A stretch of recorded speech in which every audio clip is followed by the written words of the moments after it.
Mission Impossible: The Final Reckoning fumbles its own legacy, largely by believing it had one in the first place.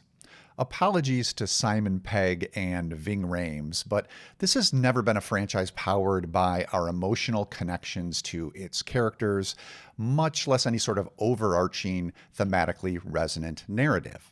The Final Reckoning belatedly attempts to conjure up those qualities while skimping on what has always mattered most in this series, the scintillating stunt work.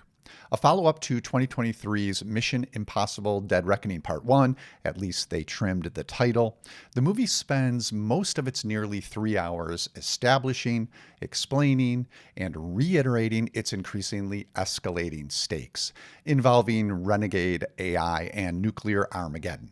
Unfortunately, the only stakes that have ever mattered in these films is whether or not Tom Cruise can keep his grip while hanging from the wing of an airborne plane.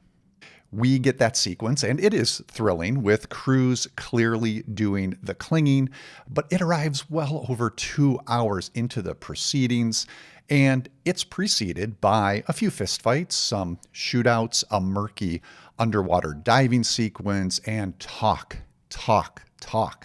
The setup for the climactic hack/heist made me feel as if I had stumbled into a training session for Best Buy's Geek Squad. There are also frequent flashbacks to not only Dead Reckoning Part 1, but every other Mission Impossible installment. As if taken together, these characters and the missions they've chosen to accept over the years have established a significant hold on our pop culture imagination. If you've been harboring a deep attachment to a particular knife from 1996's Mission Impossible, then this is the movie for you.